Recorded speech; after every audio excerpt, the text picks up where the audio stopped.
नमस्कार श्रोते हो. दीपक रेगे कथाकथन चॅनलवर तुम्हा सगळ्यांचं मनापासून स्वागत. श्रोते हो, आजपासून तुम्ही ऐकणार आहात सुरेश वैद्य यांची कादंबरी मोहपाश. श्रोते हो, एक नम्र विनंती, मी ह्या कादंबरीचा रोज एक भाग चॅनलवर अपलोड करणार आहे. या भागाचं नोटिफिकेशन तुम्हाला मिळण्यासाठी चॅनल सबस्क्राईब करा.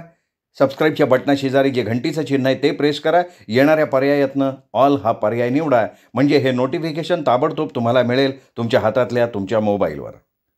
चला श्रोते हो, सुरू करूयात सुरेश वैद्य लिखित मोहपाश भाग पहिला. भीमा आला. विजयाराजेंनी खोल गेलेल्या आवाजात पुन्हा एकदा विचारलं. गेल्या तासाभरात हाच प्रश्न त्यांनी अनेकदा विचारला होता आणि प्रत्येक वेळी त्यांच्या पलंगाच्या भोवती उभ्या असलेल्या मंडळींपैकी कुणीतरी उत्तर दिलं होतं की आत्ता येईलच की एवढ्यात. आत्ताही कुणीतरी तेच उत्तर दिलं. विजयाराजेंचा चेहरा काहीसा बेचैन झाला. काही न बोलता त्यांनी पुन्हा एकदा डोळे मिटून घेतले. सगळेजण काहीशा गंभीर आणि चिंतित नजरेनं त्यांच्या चेहऱ्याकडे पाहत होते. पलंगाच्या एका बाजूला असलेल्या खुर्चीवर डॉक्टर दांडेकर बसले होते. त्यांचा चेहरा तर कमालीचा गंभीर दिसत होता. जसजसा वेळ चालला होता तसे ते आणखीनच अस्वस्थ होत होते. बाहेर ॲम्ब्युलन्स अगदी जय्यत तयारीत होती. एक दोनदा डॉक्टरांनी विजयाराजेंना सुचवूनही पाहिलं होतं, भीमा येईल तेव्हा येईल, पण त्यांनी आता अधिक वेळ न घालवता हॉस्पिटलमध्ये चालण्याची तयारी करावी. पण विजयाराजे स्पष्ट शब्दात त्यांना नकार देत म्हणाल्या होत्या, नाही डॉक्टर साहेब, जोवर भीमा मोहिनीला घेऊन येत नाही तोवर मी इथून बाहेर पडणार नाही. कारण मला माहिती आहे, जोवर सुचित्राची जबाबदारी मी मोहिनीवर सोपवत नाही तोवर तुमच्या कुठल्याही औषधोपचाराचा परिणाम माझ्यावर होणार नाही. मनच जर शांत आणि काळजीमुक्त नसेल तर शरीर उपचाराला कसं साथ देईल? डॉक्टर दांडेकरांनाही ते कळत होतं, म्हणून तर ते आत्तापर्यंत गप्प बसले होते. मात्र मनातनं ते काहीसे साशंक होते. मोहिनी येईल का? आणि आली तरी सुचित्राची जबाबदारी ती आपल्या अंगावर घेईल का? विजयाराजेंना मात्र मोहिनीबद्दल ठाम खात्री वाटत होती. मोहिनी आणि विजयाराजे ह्या अगदी बालपणापासूनच्या मैत्रिणी होत्या. खरं तर दोघींच्याही सामाजिक आणि आर्थिक परिस्थितीत जमीन आसमानाचं अंतर होतं.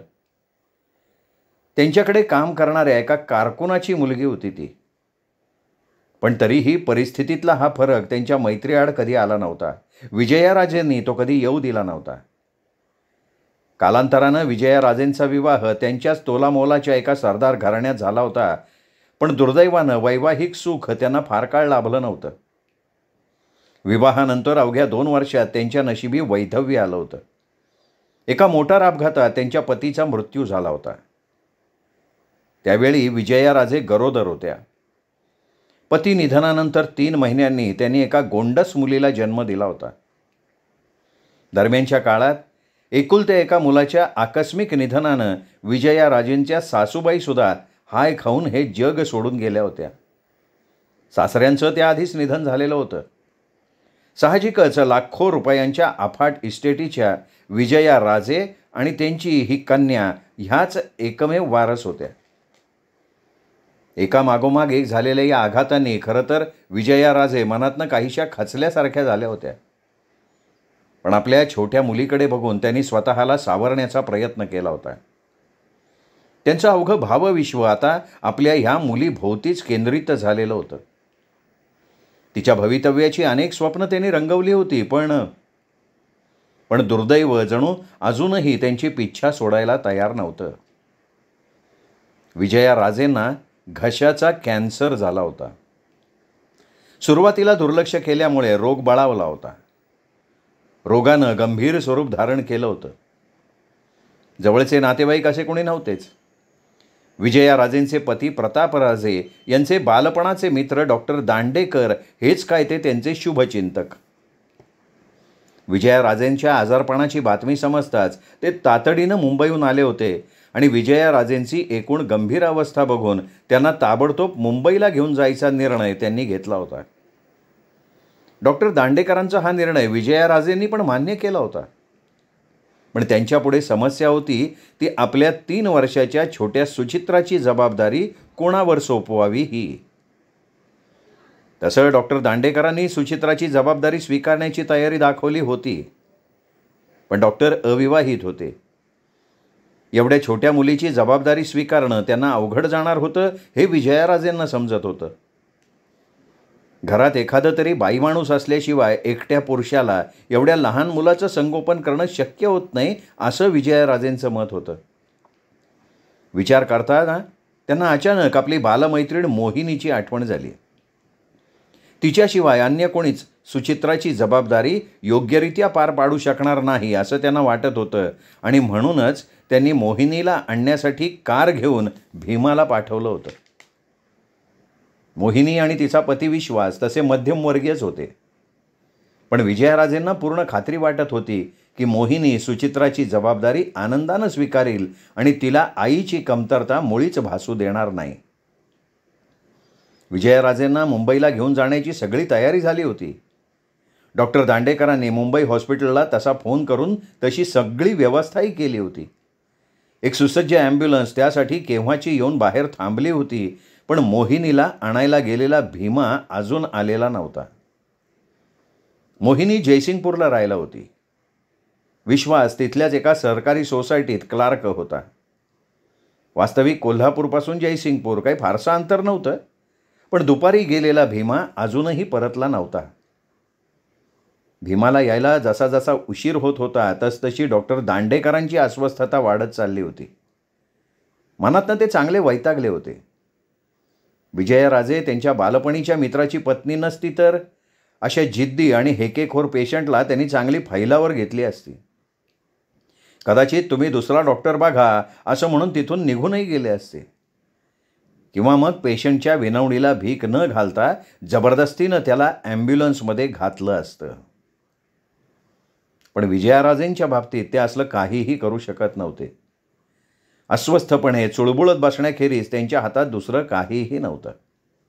दिवस आता कालायला लागला होता. दिशा अंधारून यायला लागल्या होत्या. पण भीमाचा अजून पत्ता नव्हता. डॉक्टर दांडेकरांची चिंता वाढत चालली होती. त्यांच्या अनुभवी नजरेनं विजयाराजेंची अवस्था किती गंभीर आहे हे ओळखलं होतं. आणि म्हणून लवकरात लवकर मुंबईला पोहोचून विजयाराजेंवर तातडीनं उपचार सुरू करणं आवश्यक होतं. जाणारा प्रत्येक क्षण केसची गुंतागुंत आणखीन वाढवू शकत होता. पण विजयाराजे मोहिनी आल्याशिवाय तिथनं हालायला तयार नव्हत्या. डॉक्टर दांडेकर शेवटी वैतागून बाहेरच्या हॉलमध्ये आले. एका सोफ्यावर डोक्याला हात लावून बसले. हॉलच्या दारात उभी राहून एक आया छोट्या सुचित्राला भरवत होती. सुचित्राकडे बघता बघता नकळत डॉक्टर दांडेकरांचं मन भरून आलं. विजयाराजेंना एका असाध्य रोगानं ग्रासलं होतं, ज्यातून त्या वाचण्याची शक्यता फार धूसर होती. विजयाराजेंचं खरोखर काही बरं वाईट झालं तर या निष्पाप पोरीचं आणि या लाखो रुपयांच्या इस्टेटीचं काय होणार हे विचार आता डॉक्टर दांडेकरांच्या मनात घोळत होते. आपल्या आजवरच्या आयुष्यात डॉक्टर दांडेकरांनी जगाचे अनेक चांगले वाईट अनुभव पाहिले होते. माणसांचे नानाविध नमुने अनुभवले होते. पैशासाठी माणूस कोणत्या थराला जातो, विश्वास, प्रेम या गोष्टींना कशी तिलांजली देतो याची अनेक उदाहरणं त्यांनी पाहिली होती. म्हणूनच विजयाराजेंनी आपल्या मुलीची आणि एवढ्या अफाट इस्टेटीची जबाबदारी मोहिनीवर सोपवण्याचा घेतलेला निर्णय ऐकून ते काहीसे साशंक झाले होते. पण विजयाराजेंचा मोहिनीवर असलेला विश्वास आणि तिच्याविषयी त्यांना वाटणारी खात्री पाहून डॉक्टर दांडेकरांनी आपल्या मनातली साशंकता मनातच ठेवली होती. डॉक्टर दांडेकरांनी मोहिनीला अद्याप प्रत्यक्षात कधी पाहिली नव्हती. पण जेव्हा जेव्हा ते इथं आले होते त्यावेळी विजयाराजेंच्या तोंडून त्यांचं कौतुक मात्र त्यांनी खूप वेळा ऐकलं होतं. छोट्या सुमित्राकडे पाहताना डॉक्टर दांडेकरांच्या मनात अनेक विचारांनी गर्दी केली होती. एवढासा जीव या अफाट इस्टेटीचा वारस आहे, एकमेव वारस. विजयाराजे या दुखण्यातनं उठण्याची शक्यता फार कमी आहे. हजारात एखादाच नशीबवान असा असतो ज्याची या रोगाच्या विळख्यातनं सुटका होऊ शकते, आणि तेही वेळेवर उपचार केले तरच. विजयाराजेंच्या सुदैवानं त्यांच्यावर योग्य ते उपचार होण्याची शक्यता होती. पण तरीही त्यातून नेमकं काय निष्पन्न होणार आहे, हे डॉक्टरांचे प्रयत्न, सुचित्राचं नशीब आणि परमेश्वराची इच्छा यावर अवलंबून. डॉक्टर दांडेकर असे विचारात हरवले असताना बाहेर पोर्चमध्ये येऊन थांबलेल्या कारच्या आवाजानं ते भानावर आले. बहुतेक भीमा मोहिनीला घेऊन आलेला असावा. डॉक्टर दांडेकर काहीशा उत्सुकतेनं उठून हॉलच्या बाहेर आले, पण त्यांचा अंदाज चुकला होता. ती कार विजयाराजेंची नव्हती, तर एक काळ्या रंगाची ॲम्बॅसेडर होती, आणि त्यातून एक 50शीचे गृहस्थ खाली उतरत होते. गळ्यात काळा टाय, काळा कोट आणि पांढरी पॅन्ट, हातात एक ब्रीफकेस. ते गृहस्थ वकील आहेत हे समजणं फारसं अवघड नव्हतं. बहुतेक विजयाराजेंनीच त्याला बोलवून घेतलेलं असावं. वकील साहेब हातातली ब्रीफकेस सांभाळत घाईघाईनं पोर्चच्या पायऱ्या चढून हॉलमध्ये आले आणि तिथून मग विजयाराजेंच्या बेडरूममध्ये आले. वकील साहेब विजयाराजेंच्या पलंगाजवळ गेले आणि मग हलक्या आवाजात त्यांनी विजयाराजेंना नमस्कार केला. विजयाराजेंनी हलकेच डोळे उघडले, वकील साहेबांकडे बघितलं आणि म्हणाल्या, तुम्ही अगदी वेळेवर आलात बरं तपस्वी साहेब. तेवढ्यात त्यांचं लक्ष बाजूला उभ्या असलेल्या डॉक्टर दांडेकरांकडे गेलं. तशी त्यांनी वकील साहेबांची डॉक्टरांशी ओळख करून दिली. डॉक्टर, हे ॲडव्होकेट तपस्वी, आमचे सॉलिसिटर. नमस्कार. डॉक्टर दांडेकरांनी दोन्ही हात जोडून तपस्वींना नमस्कार केला. हां, नमस्कार. तपस्वींनी हे हात जोडले. डॉक्टर साहेब, विजयाराजे एक हलकासा सुस्कारा सोडत म्हणाले, या दुखण्यातून मी आता उठेन असं काही मला वाटत नाही. म्हणूनच माझ्या मागे सगळ्याची नीट व्यवस्था लावण्याचं मी ठरवलेलं आहे. डॉक्टर दांडेकर काही बोलले नाहीत. मी सगळं काही सुचित्राच्या नावे केलेलं आहे. मोहिनी सुचित्राला ही सांभाळेल आणि ही सगळी इस्टेट सुद्धा. काही क्षण थांबून आणि एक खोल श्वास घेऊन त्या परत म्हणाल्या, मोहिनी आली की मीच हे सगळं तिच्यावर सोपवीन म्हणतीये. ती मला नाही म्हणणार नाही. डॉक्टर दांडेकरांनी आणि तपस्वींनी एकमेकांच्या चेहऱ्याकडे बघितलं, पण दोघांनीही विजयाराजेंच्या बोलण्यावर प्रतिक्रिया व्यक्त नाही केली. तेवढ्याशा बोलण्यानंही विजयाराजेंना थकवा आल्यासारखं झालं. त्यांनी डोळे मिटून घेतले. तपस्वींना विजयाराजेंनी अगोदरच सगळी कल्पना दिली होती, त्यामुळे त्यावर आणखीन काही बोलण्यासारखं नव्हतं. तपस्वी वळले आणि विजयाराजेंच्या बेडरूममधनं बाहेर पडले, त्यांच्या पाठोपाठ डॉक्टरही. दोघेही हॉलमध्ये येऊन एका सोफ्यावर बसले. आया सुचित्राला घेऊन दुसऱ्या खोलीत गेली होती. डॉक्टर दांडेकरांची नजर समोरच्या भिंतीवरच्या घड्याळाकडे गेली. 7 वाजायला आले होते. नकळत डॉक्टरांनी एक दीर्घ श्वास सोडला. हा भीमा आणखीन किती वेळ लावणार आहे कोणास ठाऊक.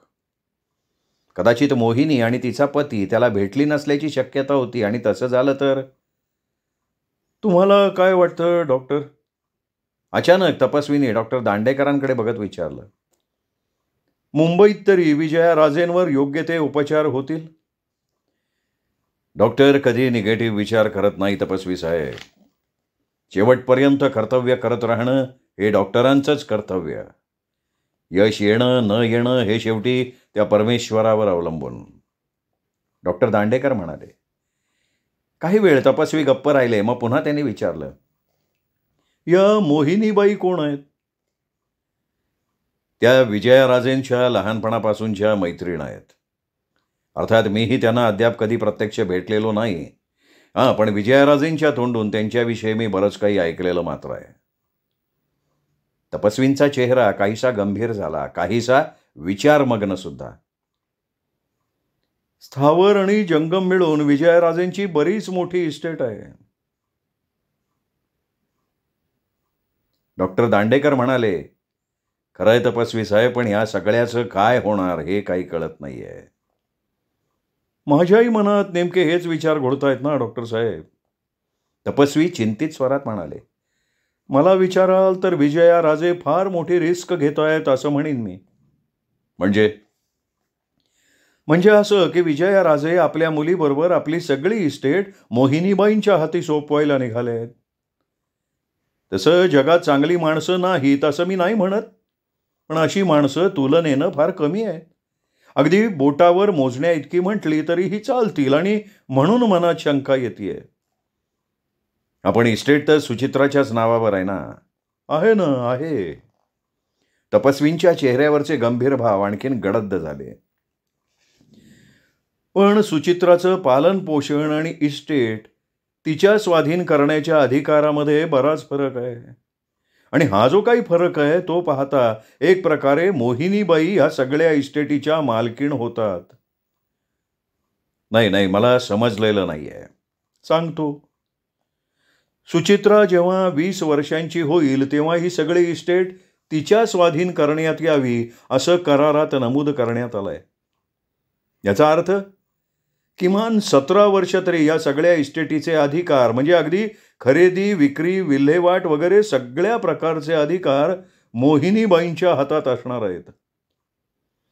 आपण त्यांच्या या अधिकाराला मर्यादा घालणारं काहीतरी बंधन असेल ना? नाही ना, नाही.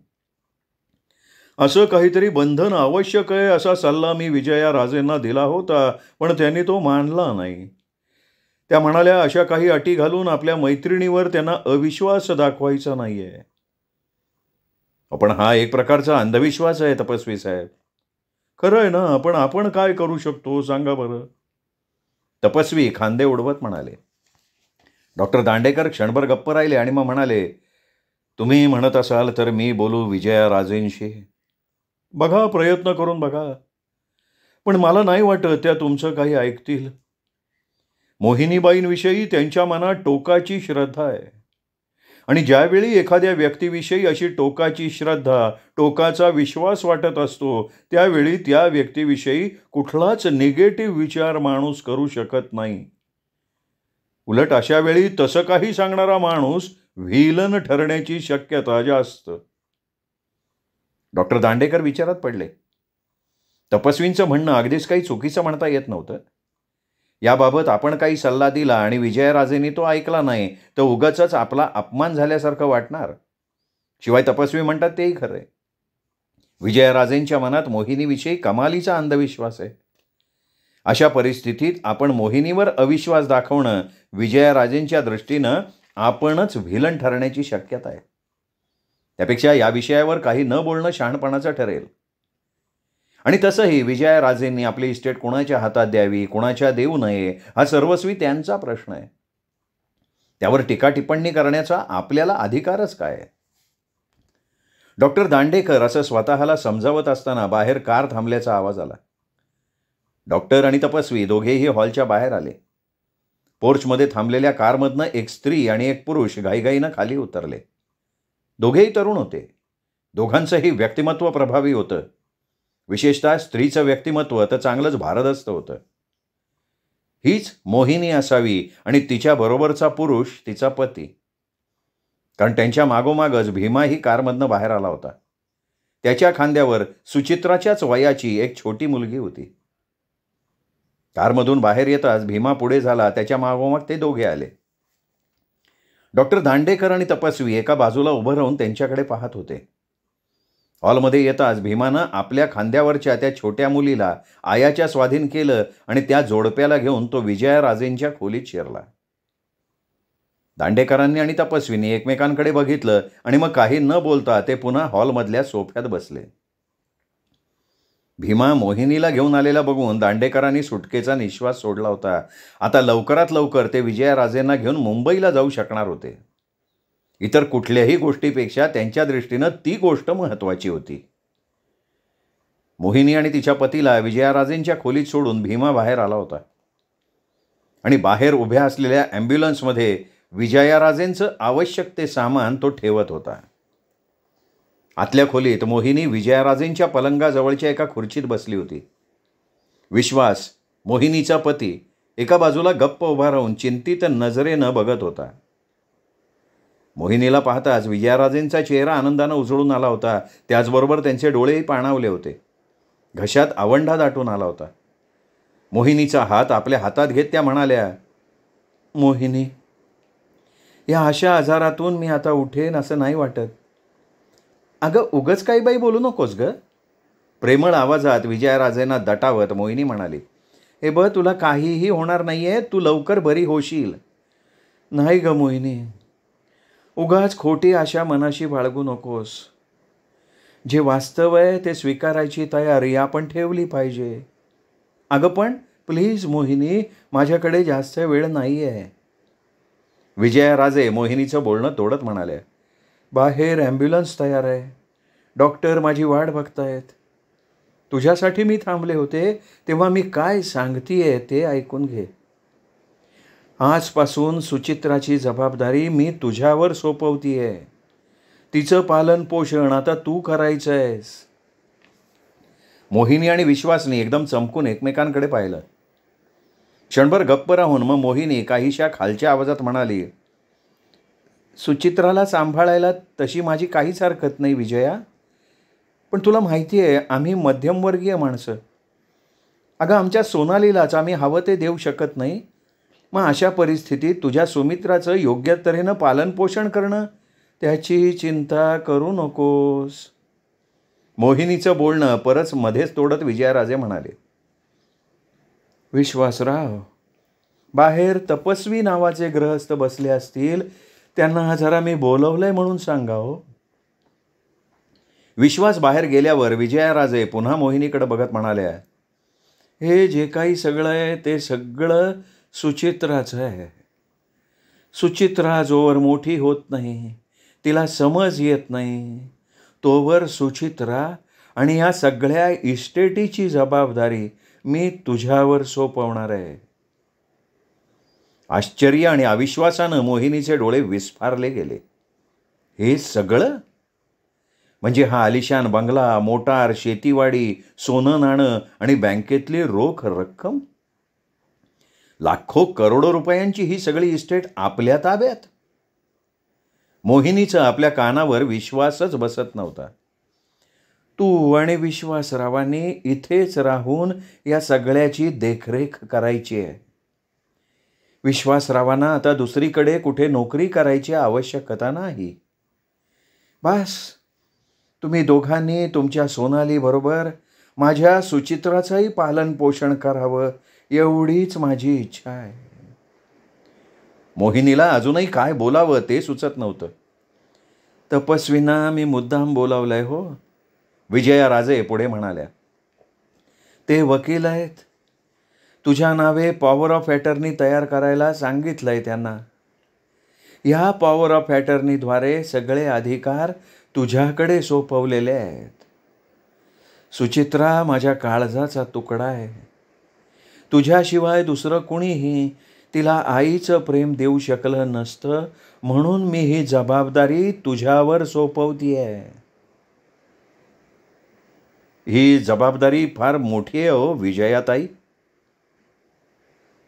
तपस्वींना आत घेऊन आलेला विश्वास विजयाराजेंचं बोलणं ऐकून म्हणाला, विजयाताई तुम्ही पुन्हा एकदा ह्याच्यावर विचार करावा असं मला तरी वाटतंय. ज्याला आपलं मानलं त्याच्यावर विश्वास टाकताना विचार करायचा नसतो विश्वासराव.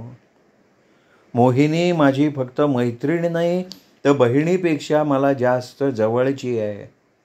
तिच्यावर माझा पूर्ण विश्वास आहे. मला खात्री आहे मी सोपवलेली जबाबदारी ती योग्य प्रकारे पार पाडील. पण ताई, विश्वासनं बोलायचा प्रयत्न केला, पण विजयराजेंनी त्याचं बोलणं कानाआड केलं. तपस्वींकडे बघत त्या म्हणाल्या, तपस्वी साहेब, ही कागदपत्रांची फाईल मोहिनीच्या ताब्यात द्या आणि डॉक्टरांना सांगा. ते म्हणतील तिथे जायची आता माझी तयारी आहे. तपस्वींनी ब्रीफकेसमधनं फाईल काढली.